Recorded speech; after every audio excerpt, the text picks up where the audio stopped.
A Hutchinson couple says they can't move on with building their dream home due to a local HVAC company. The couple says they paid its owner almost $30,000 to install a new HVAC system. But this was more than a year ago. Still no HVAC system and no sight of the money. Tonight, Factfinder investigates this couple's issue and finds they're not the only ones who have complaints about this company. It's taken time. I might have got a little bit carried away with this. I guess I've built too many things and I got too many ideas, and here we are. Well, this is my wife and I's dream house. We've been making plans and saving for this since we got together about 6-7 years ago. Well, so this will be the kitchen. We'll have cabinets surrounding the walls. Kevin Bontrager and his wife building their forever home in Hutchinson. They've got the frame up, windows, siding, but one thing that they paid for isn't here. The part that we're dealing with right now that has been causing a ton of stress is the guy I hired to do the HVAC. I had paid him close to $29,000 about a year ago. Kevin paid Matt Rollman, owner of Rollman's Heating and Cooling, nearly $29,000 to install an HVAC system on the property. The home is so large, 2 systems are needed. But more than a year later, still no systems. We wanted to get the equipment bought because he said the prices were going to go up and we need to get this bought. He wanted to store it in my shop, and I was told when I paid him it would be here within 2 weeks. He had already ordered it would be here within 2 weeks. And after about a month, it never showed up. I started researching him. I started finding things I didn't like to see, and I started pressing him on it. And he told me, oh, it's all good. I didn't want to run you out of room in your shop, so I put it in my shop, but I have it. It's all good. And I kind of left it at that. In text messages between the two, June 17th of last year, Kevin asks when the equipment will be delivered to the home. Rollman says he's planning on dropping it off the week after. 3 months later, still nothing. 5 months later, Kevin starts asking Rollman some questions. Again the next month and the next month.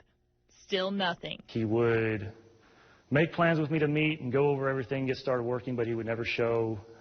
This happened numerous times.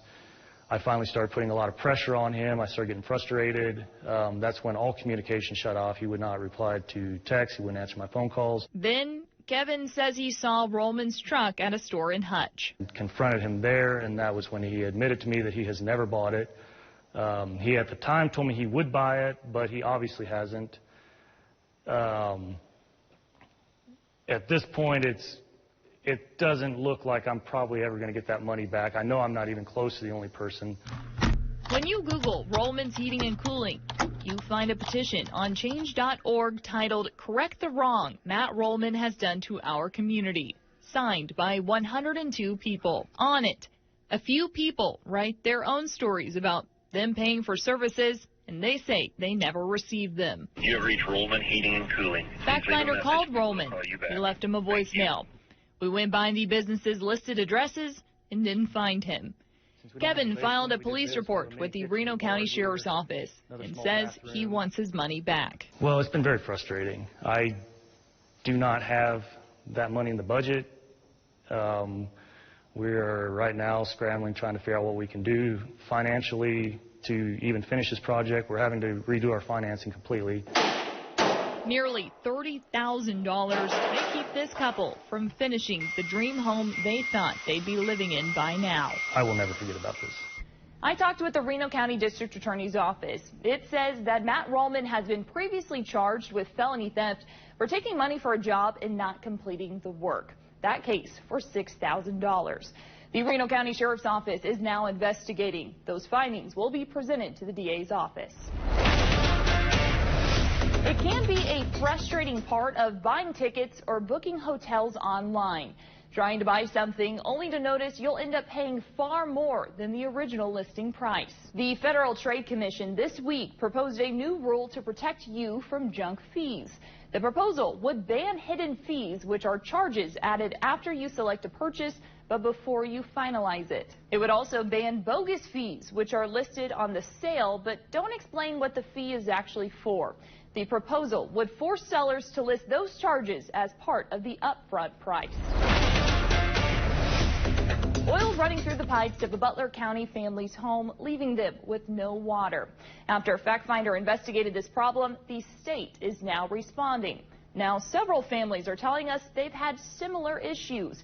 Factfinder reporter Brandon Stitt brings you the result of our investigation. It's like your motor oil, it almost burned your nostrils. There was a thick film of oil in the toilet. That oil eventually clogged Jenna Krob and Shane Campbell's water well pump, the family's only source of water. I just feel like I don't have any help. I'm at my wit's end. Less than 24 hours later, after our story aired, It's a difference between day and night. it was the help Jenna and Shane had been asking for all along. So an oil company came out, KDHE, the KCC, an attorney came out. And when that group saw what Jenna and Shane had been dealing with, everybody's eyes got real big. And quiet. And everybody got pretty quiet once they seen the amount of oil that they pulled out for a sample. getting the government to step up was important, but it was the help of the community that meant so much. An Andover plumbing company even saw the story. PD Plumbing out of Andover, Kansas came out early this morning. They got us set up as a temporary solution of So we can flush the so toilet. we can flush the toilet, yeah, with a 210-gallon tank. And when Augusta Department of Safety heard, they came out to fill that tank. Now the Red Cross has supplied drinking water, and Senator Jerry Moran has also reached out to the family to offer his support and help find a fix. With all the support, Jenna and Shane are thankful. Everybody that's coming out to help us with this. It's exactly what we needed. Couldn't be more thankful. For Factfinder Investigates, I'm Brandon Stitt.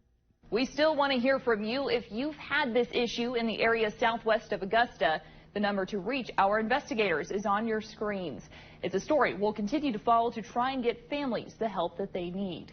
Sports memorabilia collectors have been complaining about a trading card company after waiting years for products to be delivered. How you can avoid a similar situation next on Factfinder Investigates.